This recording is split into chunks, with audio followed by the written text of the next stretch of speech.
Hello la famille, j'espère que vous allez bien. Donc aujourd'hui, je vous ai réalisé une galette italienne.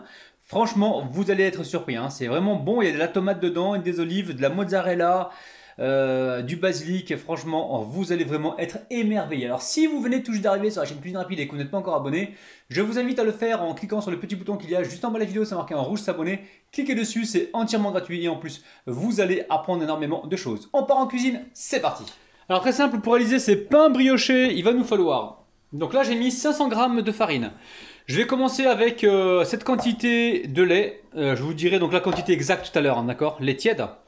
Ensuite, une cuillère à soupe de sucre. Tout est dedans, hein. J'ai mis la cuillère à soupe de sucre, elle est là, sur le côté, je ne sais pas si vous la voyez. J'ai mis un œuf.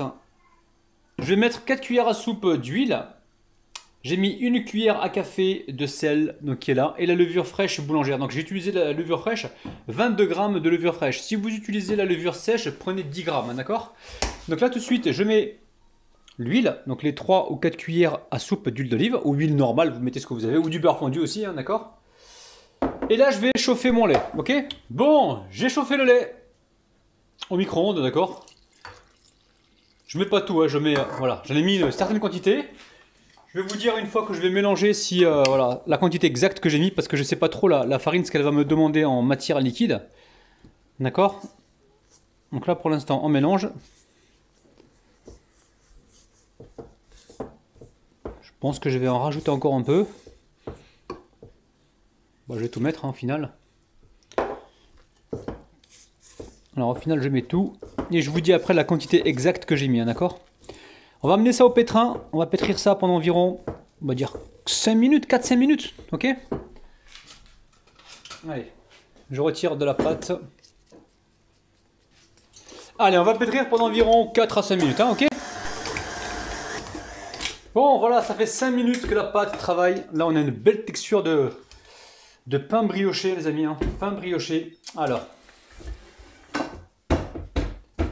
là, je sors la pâte, d'accord? Je vais essayer de vous faire voir ça comme il faut.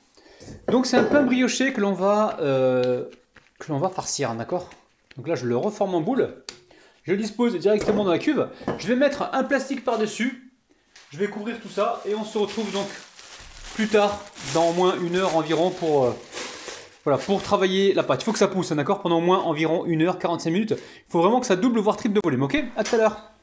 Bon, pour la garniture, vous mettez un petit peu, enfin, vous mettez ce que vous avez, hein, mais bon, on va rester dans un esprit toujours italien. On va mettre des tomates séchées, j'ai environ 6 pétales de tomates séchées. On va mettre également une bonne poignée d'olive verte, pardon. De la mozzarella, moi j'ai 2 boules, mais peut-être que je ne mettrai pas les 2 boules, je verrai en fonction de la quantité. Tomate cerise, j'ai une petite poignée pour apporter de la fraîcheur. Et ici, j'ai du fromage mozzarella. On va mettre également un petit peu d'origan. Après, vous pouvez mettre un petit peu de sel, mais attention, le fromage est salé. La mozza, non, elle n'est pas trop salée, mais par contre, les olives sont salées. Les tomates séchées sont également salées, donc ils vont ramener un petit peu de sel. Et moi, j'aime bien les préparations pas trop salées. Et certainement que l'on mettra dessus, hein, sur la pâte, on mettra un petit peu de gros sel de Guérande, hein, d'accord? Bon, on va commencer notre petit mélange. Allez, regardez, on met les olives, les tomates séchées, ok, les tomates cerises, pour la fraîcheur évidemment. Ensuite, on va mettre de l'origan. Alors, si vous n'aimez pas l'origan, n'en mettez pas, hein. Origan, on va mettre également du basilic, ok. Voilà, 2 bonnes cuillères à soupe de basilic. Là, on va mélanger comme il faut. On va y mettre du fromage. Alors, on va regarder un petit peu pour le dessus, hein. Ok. Donc là on met, voilà, 2 petites poignées comme ça de fromage mozzarella. On récupère ici le fromage mozzarella en boule, ok. C'est pareil, c'est pas trop salé ça non plus, hein. C'est même quasiment pas salé. Après rien ne nous empêche de mettre du poivre, hein, si on le souhaite, hein. Est-ce que je mets les 2 boules? J'hésite à mettre les 2 boules de mozzarella. Est-ce que j'aurai assez avec ça? Allez, je mets la 2e boule. Soyons fous.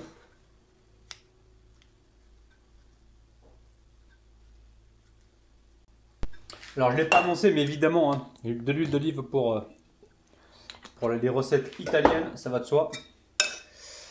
Alors là, l'idée, ce serait de goûter pour savoir si c'est suffisamment assaisonné ou pas, hein. Donc on va goûter, on va voir. Je vais vous dire ça avec, avec la tomate séchée, avec la mozzarella, bismillah, les olives. Non, c'est bon ça. Pour moi, c'est bon. Hein. Peut-être un petit peu de poivre. Ouais, allez, un petit peu de poivre. Et au niveau du sel, regardez ce que je vais faire. Je vais mettre un petit peu de sel de Guérande. Ça va apporter du croquant. À peine comme ça, ok? On mélange tout. Et on passe à la suite. Alors, j'ai récupéré un poêlon. Je l'ai légèrement huilé. Ok? Vous mettez un peu d'huile comme ça. On met ça de côté pour l'instant. On met ça de côté pour l'instant, ok? Alors ensuite on va récupérer notre pâte. Regardez, ça a bien poussé. Hein. Alors normalement au bout d'une heure ça peut pousser. Moi j'ai ramené ma fille à l'école, j'ai fait plein de petites choses à côté. Et ça fait au moins 2 heures que ça pousse de mon côté, ok? Prenez le temps, laissez le temps à la pâte de pousser. Donc là on va la séparer en deux, on va la peser. Et on va donc diviser cette pâte en deux. Elle est magnifique la pâte. Hein. Ok, je récupère ici ma balance. Alors, la balance.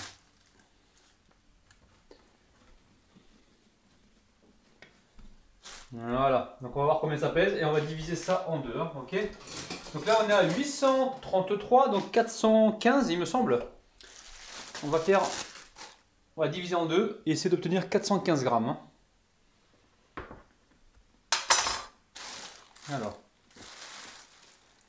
Alors, est-ce que j'ai le compas dans l'œil? Pas loin. 415 grammes.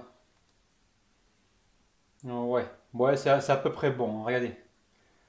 Donc je vais faire deux disques et on va mettre la farce au milieu, ok? Alors, je récupère mon rouleau. Où est-ce qu'il est le rouleau?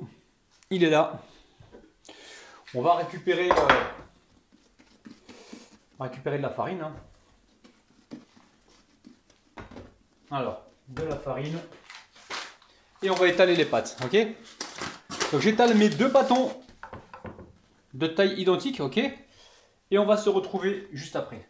Allez. On va rester bien rond. On peut déjà commencer par lui donner une forme ronde comme ça au départ.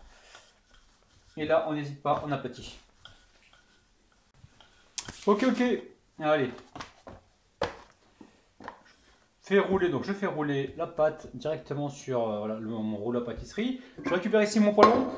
Alors, ça aurait été intelligent de mettre un papier au fond hein, pour éviter que la pâte ne colore de trop. Mais bon, on va ruser parce qu'en fait, je vais cuire le truc au four. Hein. Alors, là, je mets donc le bâton sur le poêlon. J'essaie de le régulariser pour avoir la même taille partout.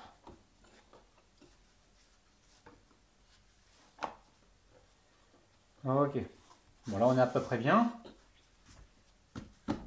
Là on va disposer notre préparation. Alors attention au jus, hein. Il n'y a pas de jus dedans donc c'est très bien. Ça va être gourmand, hein. Tout ça, ça va chauffer au four. C'est des légumes, du fromage, des protéines.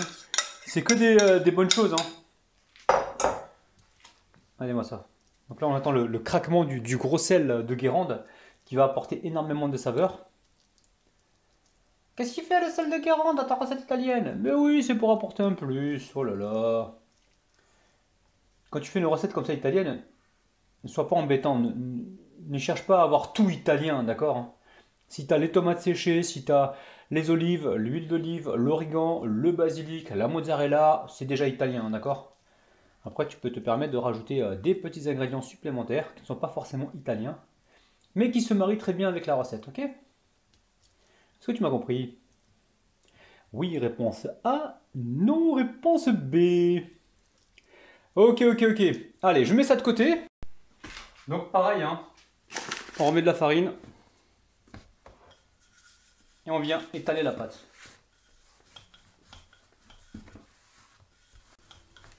Bon, ensuite, je récupère un peu d'eau. Et je viens comme ça humidifier légèrement le contour. Et on va pouvoir poser donc la seconde pâte. Alors, seconde pâte. Hop là.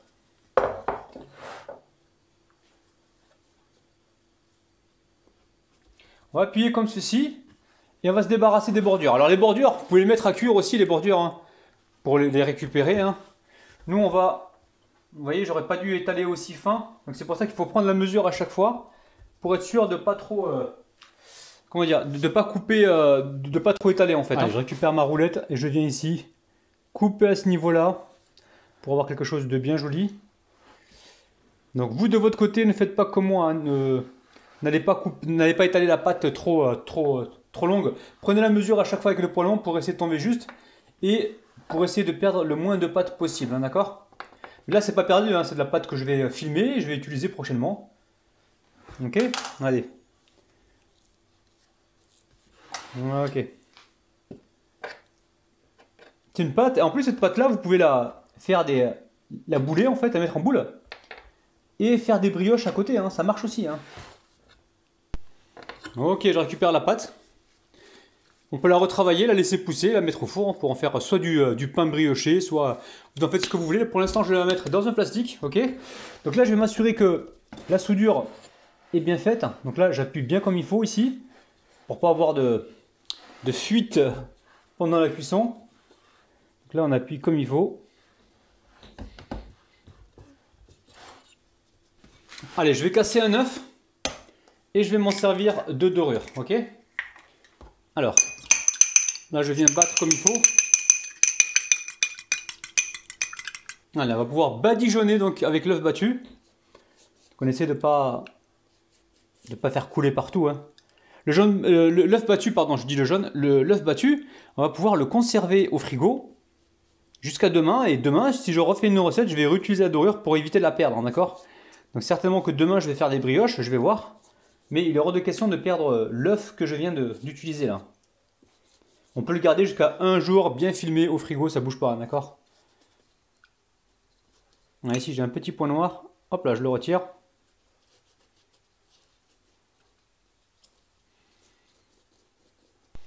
Alors qu'est-ce qu'on fait maintenant? Là on va mettre du fromage mozzarella par-dessus. Alors je sais pas si ça existe en Italie, hein. Je sors ça de mon petit chapeau. Hein. Comme d'habitude j'essaie d'improviser pour vous. Donc là on met du fromage dessus, je ne sais pas du tout ce que ça va donner, j'espère que ça va être bon. Ensuite on va mettre du gros sel de Guérande, donc ça va apporter le petit croquant. Ok, et ici on va mettre de l'origan ou du basilic. Ça va apporter énormément de saveur. Donc là ça part au four à 180 degrés ou 175 degrés, hein, d'accord. Et on surveille la cuisson, ça peut prendre 15-20 minutes, faut surveiller, ok. Allez, à tout de suite. Bon, une fois que votre galette italienne est cuite, vous la mettez sur une grille, hein, c'est très important, ok. Mettez un papier en dessous, hein, c'est mieux pour la cuisson. Regardez-moi cette galette italienne de ouf, ok. Allez, on va se récupérer donc un couteau, hein, et on va se couper une jolie part. Donc pour la cuisson, c'est 20 minutes environ, hein, 20 minutes à 175 degrés. Surveillez de votre côté, après ça dépend vraiment des fours, hein, d'accord. Soyez vigilants et faites attention, ok? Alors, là, je découpe une part. Il y a du fromage qui sort, là. Miam. Waouh, galette. Vous avez vu, hein? C'est dinguissime, hein? Allez, on sort une part. Regardez-moi ça, les amis. Oh là là! Attendez. On va tenir le truc, là, comme il faut, pour pas que ça tombe. Vous avez vu, hein? C'est dinguissime, hein? Oh là là là là là. Allez, on va goûter ça. Oh là là là là. Oh, regardez-moi ça, c'est dingue. Allez, bismillah.